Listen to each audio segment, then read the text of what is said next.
Hello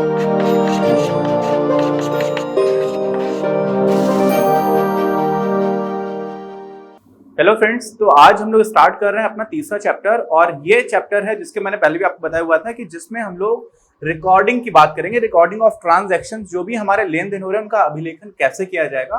और ये इसमें पहला अध्याय है। तो एकदम बेसिक, एकदम स्टार्टिंग से हम लोग बात शुरू करते हैं। सबसे पहले क्या है कि लेखांकन की प्रक्रिया में हर स्टेप में क्या क्या हो रहा होता है उसकी बात की जाएगी। और सबसे पहले आता क्या है, हमारे पास आता है सोर्स डॉक्यूमेंट। क्या होता है सोर्स डॉक्यूमेंट, ये समझिए। स्रोत प्रलेख बोलते हैं, क्या बोलते हैं इसको हिंदी में? स्रोत प्रलेख। क्या होता है, जैसे समझ लीजिए, आप वही उदाहरण किताब में है, सीधे उसी को देख लेते हैं। मान लीजिए आपने कक्षा 10 में बहुत अच्छा परफॉर्म किया, आपके बड़े अच्छे मार्क्स आए, और उसके बाद से आपके पिताजी ने आपको वादा किया हुआ था कि अगर आप कक्षा 10 में बहुत अच्छा परफॉर्म करेंगे तो वो आपके घर में कंप्यूटर लेकर के आएंगे। तो वो आपको ले जाते हैं बाजार, वहां पे लेकर के आते हैं कंप्यूटर। तो जब वो कंप्यूटर लेकर के आते हैं तो लेन देन हो रहा होता है। क्या हो रहा होता है? एक सौदा हो रहा होता है। सौदा है, लेन देन है, ट्रांजेक्शन है, एक ही मतलब है। अब होता क्या उसमें कि आपके पिताजी ने पैसे दिए 25,000 रुपए और उनको मिल गया कंप्यूटर। तो क्या हुआ है, दिया क्या उन्होंने? पैसे, और लिया क्या है? कंप्यूटर। दो एस्पेक्ट्स हो गए, है ना। तो अब इस तरह की जब कोई भी घटना हो रही होती है जिसको हम एक सौदा बोल सकते हैं, उसमें क्या होता है, दो चीजें छिपी हुई होती हैं। लेन भी छिपा हुआ है, देन भी छिपा है, इसलिए सौदे को लेन देन भी बोलते हैं। और लेन देन हुआ है या नहीं हुआ है, कितने में हुआ है, उसकी क्या वैल्यू रही है, इसके लिए हमारे पास क्या होता है? एक प्रमाण होता है। प्रमाण क्या हो सकता है? जो भी आपका कैश मेमो था वो हो सकता है, इनवॉइस हो सकता है ना, कोई भी ऐसी चीज चेक हो सकती है जहां से आपको समझ में आ रहा है कि ट्रांजैक्शन किस दिन हुआ, कितने रुपए का हुआ। तो एक प्रमाण आपके पास होता है, उसी को हम लोग क्या बोल देते हैं? स्रोत प्रलेख। स्रोत प्रलेख का क्या मतलब हुआ कि वो चीज, जैसे हम लोग कैश, कोई भी जो ट्रांजैक्शन हो रहा है ना, कैश मेमो है, जिसकी वजह से हम समझ पा रहे हैं कि ये ट्रांजैक्शन हुआ था, तो वो हमारी सोर्स हो गया, सोर्स डॉक्यूमेंट हो गया। क्या हो गया? Source document. और कभी कभी ऐसा होता है ना यार कि सोर्स डॉक्यूमेंट हमारे पास नहीं होता है। कब नहीं हो सकता? जैसे कोई बहुत छोटा सा खर्चा हुआ, मान लीजिए आपको अपना बिजनेस चलाने के लिए पेंसिल्स की जरूरत पड़ गई, तो आपने जाकर के एक डिब्बा पेंसिल खरीद लिया। अब वो पेंसिल खरीद के लेकर के आए तो जरूरी नहीं कि उसकी पर्ची मिली हो, कोई रसीद हो। तो ऐसे केसेस में हम लोग क्या करते हैं, उससे भी बड़ा खर्चा हो सकता है। बिजनेस चल रहा है, पानी की जरूरत है, पानी की मोटर खराब हो गई, अब मोटर को आपने मैकेनिक को बुलाया काम करने के लिए, तो वो आपको बिल बना करके तो दे नहीं रहा है, छोटा सा अपना मैकेनिक है। तो वहां पर भी आप क्या कर सकते हो, आप बिल बनाते हो खुद से, उसके लिए एक स्रोत प्रलेख बना रहे होते हो। क्या बना रहे होते हो? वाउचर बोलते हैं जिसको हम लोग। तो क्या हो जाता है, या तो में स्रोत प्रलेख मिल जाएगा जैसे कि कंप्यूटर वाले उदाहरण में है, लेकिन पानी की मोटर खराब हो गई, उसको ठीक कराया, तो वहां पर में क्या हो रहा है कि कोई स्रोत प्रलेख मिल नहीं रहा। क्या हो रहा है? स्रोत प्रलेख मिल नहीं रहा। तो ऐसे में हमें इनका निर्माण करना होगा। और इनका निर्माण कैसे किया जाएगा, किस किस प्रकार के होते हैं, इन सबकी हम बात करेंगे। लेकिन आपको समझ में आ रहा है कि अगर हम किसी भी तरह के सौदे का अभिलेखन करेंगे अपनी लेजर्स में या अपने जर्नल में, जर्नल को हम लोग क्या बोलते हैं? रोजनामचे। तो या तो आप रोजनामचे में कर रहे हो, इसी को हम लोग बोलते हैं जर्नल। बहुत ही कॉमन शब्द है इंग्लिश में और इसको ही हम लोग बहुत ज्यादा यूज करते हैं, इसलिए आप लोग इसको भी समझ जाइए। क्या होता है? जर्नल। ऐसे ही दूसरा शब्द जो है खाता बही, इसको हम लोग बोलते हैं लेजर। क्या बोलते हैं? लेजर्स। तो लेजर में एंट्री होती है, लेकिन उसके पहले जर्नल में एंट्री होती है, जो पहली एंट्री हो रही है जहां पर भी आप अभिलेखन कर रहे हैं। लेकिन वो किस आधार पर होगी? सोर्स के आधार पर होगी। सोर्स क्या था? स्रोत प्रलेख क्या था? और स्रोत प्रलेख अगर नहीं है तो उसको पहले बनाना पड़ेगा। और वो बनाएंगे कैसे, किस प्रकार के होते हैं वो हम देखेंगे।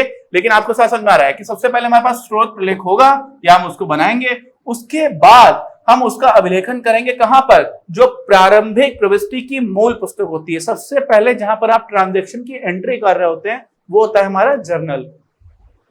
क्या होता है? जर्नल। उसी को हिंदी में बोल देते हैं रोजनामचे। और आपने जब जर्नल में एंट्री कर दी, उसके बाद से अलग अलग खाते हैं, रोकड़ खाता है, उसके बाद से किसी भी तरह की परिसंपत्ति का खाता है, कुछ भी हो सकता है। ये जो भी खाते हैं, उन खातों की पूरी पुस्तक मिलाकर के बोलते हैं लेजर। उसी को हम लोग बोलते हैं खाता बही।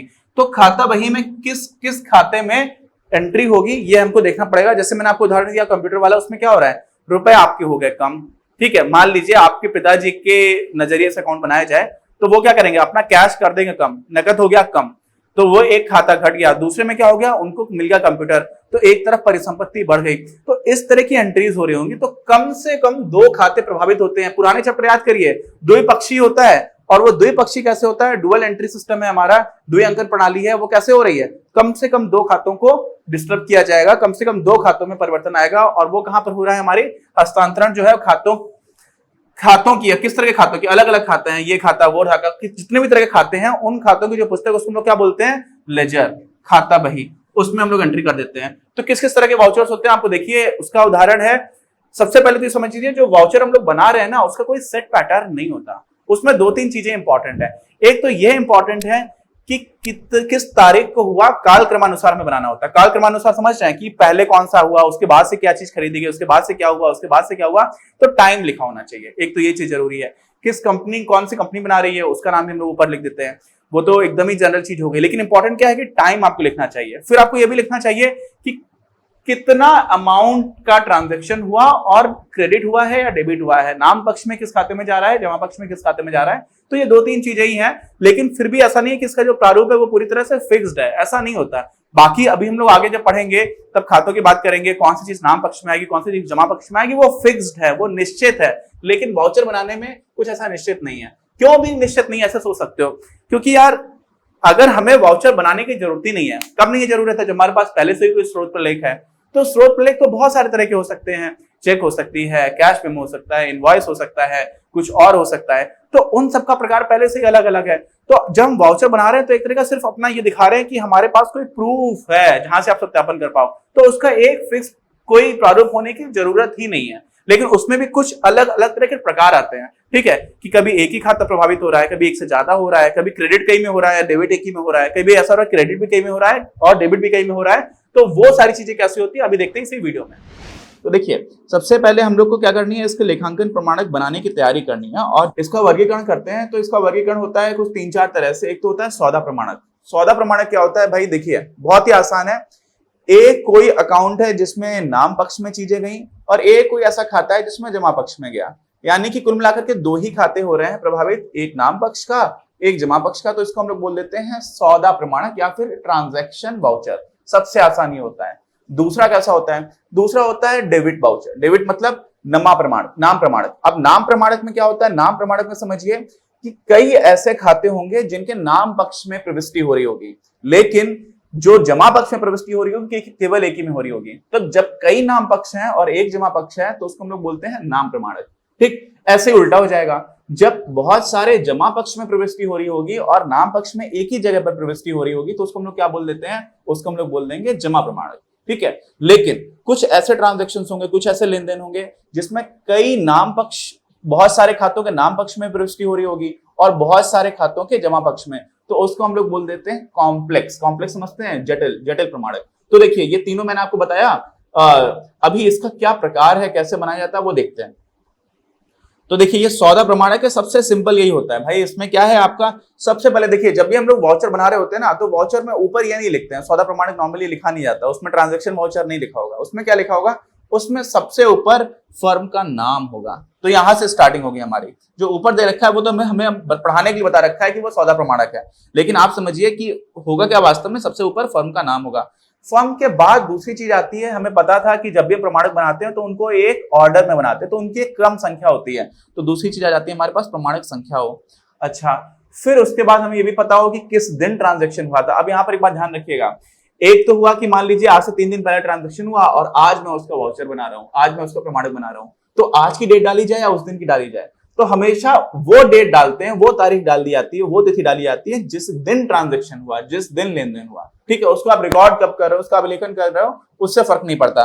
तो उसके बाद हमें तिथि डालना भी जरूरी है, क्योंकि तभी हम लोग काल क्रमानुसार उसको अरेंज कर पाएंगे, उसको क्रोनोलॉजिकल ऑर्डर में रख पाएंगे।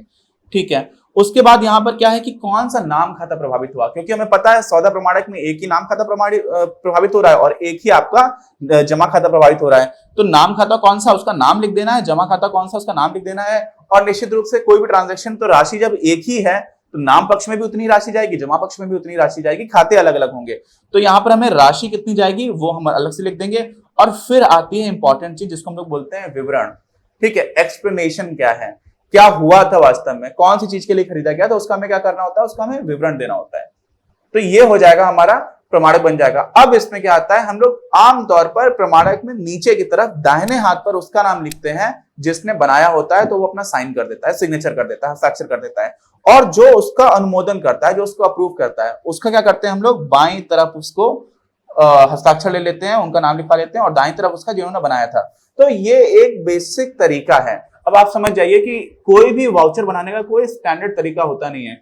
आपकी क्या आवश्यकताएं हैं, आपके काम करने की किस तरह का नेचर है, प्रकृति क्या है आपके काम की, क्या आपके लिए सुविधाजनक है, ये सारी चीजें मैटर करती हैं। ठीक है, तो अब हम लोगों ने सौदा प्रमाणक देखी, आप देख लेते हैं नाम प्रमाणक और जमा प्रमाणक दोनों एक ही सिक्के के दो पहलू हैं। एक बार नाम पक्ष बहुत ज्यादा हो रहे हैं तो नाम प्रमाणक बोल दिया, और जिस बार जमा पक्ष बहुत सारे होंगे अलग अलग खातों के लिए, उस टाइम हम क्या बोल देंगे उसको, उस टाइम हम उसको बोल देंगे जमा प्रमाणक। तो देखिए इसमें भी सबसे पहले आएगा हमारा फर्म का नाम, फर्म के बाद प्रमाणक संख्या क्या है, उसके बाद से तिथि क्या है, फिर जमा खाता क्यों। अब देखिए नाम यहां पर है, इसका क्या, ये नाम प्रमाणक का उदाहरण है, लेकिन सबसे पहले हम लिखेंगे जमा खाता। आप समझ जाओ क्यों लिखेंगे जमा खाता, क्योंकि नाम प्रमाणक जब है तो बहुत सारे खातों का नाम पक्ष प्रभावित हो रहा है, तो वो तो डिटेल्स हम अपनी टेबल में बना देंगे, नीचे जो हमारी सारणी उसमें आ जाएगी। लेकिन जो खाता है वो एक ही ऐसा खाता है जहां पर जमा पक्ष में एंट्री हो रही है, प्रविष्टि एक ही जगह पर हो रही है जमा पक्ष में, तो हम उसको ऊपर ही मेंशन कर देते हैं। तो आप ये कंफ्यूज मत होना, आप समझ जाना कि नाम प्रमाणक है तो उसमें जमा पक्ष पहले लिख दिया जाएगा एक ही बार। क्यों, क्योंकि नाम पक्ष वालों की तो सारे की हम सारणी बना ही रहे हैं। तो अब ये जमा पक्ष भी हो गया। फिर राशि, राशि में जो जमा पक्ष की कुल राशि होगी वो आप यहाँ पे लिख दोगे। क्यों, क्योंकि नाम पक्ष वालों में सबकी राशियां मिला करके कुल जमा पक्ष की जो राशि थी उसी के बराबर आ जाएगी। ठीक है, तो अब क्या हुआ, जमा पक्ष का नाम लिखा, राशि लिख दी, राशि है वो टोटल राशि है जिसका ट्रांजैक्शन और जिसका लेन देन हुआ।